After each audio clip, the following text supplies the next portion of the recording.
Dear Excellency, Executive Director of COMSATS, Ambassador Dr. Muhammed Nafiz Zakaria, dear Excellencies, leaders, directors, ladies and gentlemen. So it's a great pleasure for me as the Rector of the Istanbul Technical University and also President of the WATRO, which is standing for World Association of Industrial and Technological Research Organizations, to attending this event on the COMSAT webinar, especially on how we can use the science diplomacy to tackling with the challenges on especially South regions globally, but especially on South regions, on climate change, which affecting on food security, water security, and also bringing some other problems.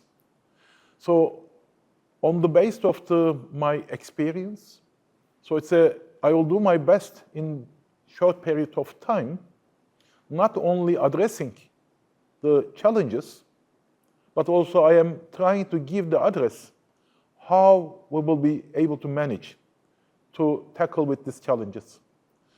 First of all, again, when we have been addressing the name of these challenges, we can identify them on the basis of the environmental, societal, economical, geopolitical, and technological.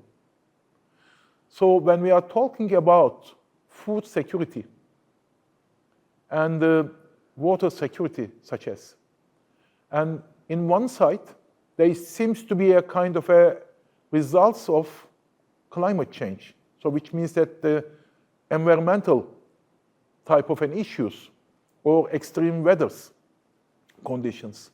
But in the other side, this affecting the economical problems. In the other side, affecting the societal problems as well. So what I am trying to say, and also in the other side, the technological type of problems, and especially South region, is a lot of geopolitical issues as well. So when we are addressing each of the problems in itself, we may find the solution. But if we are talking about these different type of challenges, which they are affecting these problems,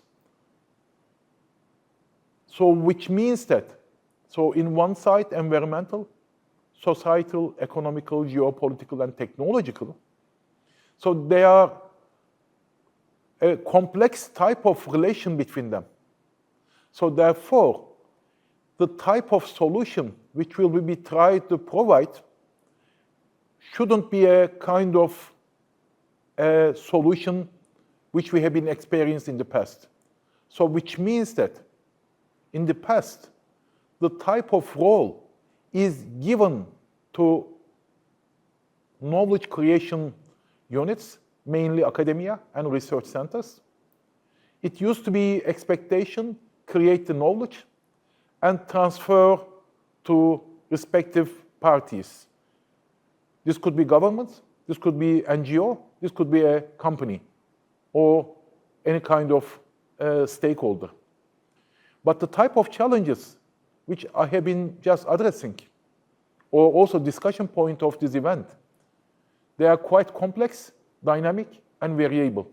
So which means that the type of solutions also should be in a sense of a kind of a novelty. And how I can address this?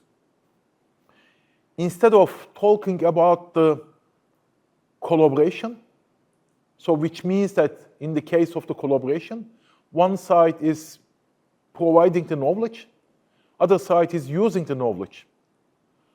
I am trying to convince you to talk about the co-creation instead of the collaboration. So the difference in the case of the co-creation is a kind of a reiterative type of an interaction. So which means that the knowledge transfer is in both ways is a reversible or reiterative type of interaction. So therefore, so when we have been discussing about the water security, food security, so when we are dealing on the base of the science, so we need to be consider the reiterative type of interactions between the stakeholders. Stakeholder from the one side is knowledge creator, in the other side is a knowledge user. So therefore, because of the complexity of the type of challenges, so the type of interaction should be reversible or reiterative type of it. And also, when we have been discussing on how the science can help, so I should also declare that, we should be, just backing to 5 years ago, during the COVID period, pandemic period. So we can see, if we could still remember what was happened. So, we can see that, different parts of the world, not only from the south, but also in the north part, we have seen that, unfortunately, all the systems has been blocked or not successful or not enough. So therefore, in one side, the expectation is the science is going to be a solution of our problems. But in the other side, is by itself may not be enough. So what I am trying to say, in the case of from the pandemic period, maybe in the early days, there is a difficulty to reaching the medical equipments or vaccine or drugs. But in the certain period of the pandemic, there is enough access to vaccines, but people, society, doesn't to be vaccinated, certain number of the society. So which means that, so when we are talking about the science to the society for the sake of for the impact for the society is not also enough. Which means that, we are producing the science and science-based technology and transferring to the society. And society is saying that, I am not convinced, I don't trust. So therefore, many people during the pandemic, they didn't be vaccinated because they don't trust.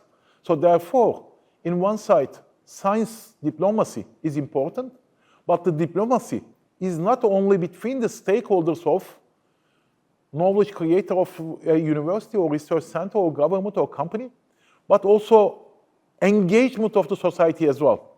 So the role for the knowledge creation units, which the universities or the academia and also the research centers, is not only create the impact for the society, okay? Once more, it is not creating the impact for the society, create the impact together with the society. I think there's a very important change of the philosophy. So the changing the philosophy, so inclusion of the society as a decision maker, one of the decision maker. So in this short communication, I am just trying to say that we know the global challenges, we know the problems. So tackling with this type of problems, not only discussing about the problems as always, we should discuss about how they will be managed. In one side, we need to change the ecosystem from collaboration to co-creation, and also from creating the impact for society to create the impact together with society. So in that respect, the science diplomacy can work. And also I'll say another kind of discussion point, which I am leaving to you, in the science communication and science diplomacy. Okay, what type of benefits for the society? Okay, we have been creating the knowledge together with the different parts of the world, especially in South-South, including the South-South, from the universities, from research centers. But the science diplomacy is not meaning that, coming together, creating the, joint papers or joint inventions, but also we should be discussed on, in addition to the science diplomacy, we should discuss also the technology diplomacy.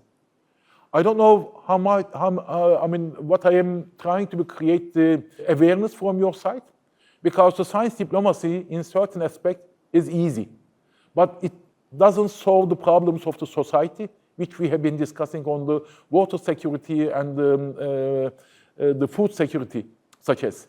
So, in addition to the science diplomacy, I think we should also discuss on technology diplomacy, because the society, especially in South region, is expecting the solution to their problems, not only creating the knowledge. So, the knowledge is very important to a bottom line, but the real impact for the society is solving the problems, what they needed in terms of the water security and food security. So therefore, I hope that this event, not only giving an inspiration or the discussion on the science diplomacy, but also giving a kind of an ecosystem or discussionary point on the discussing on the technology diplomacy as well. So in this respect, I am leaving to you a kind of the keywords on co-creation, create the impact together with society, and also moving from, emphasizing on science diplomacy together with the technology diplomacy. So once more, thank you very much for the invitation. And I hope that is a successful and fruitful event. And I hope that also in future, we have been discussing more on how the science and technology solve the problems of our societies, especially in South-South. So thank you very much.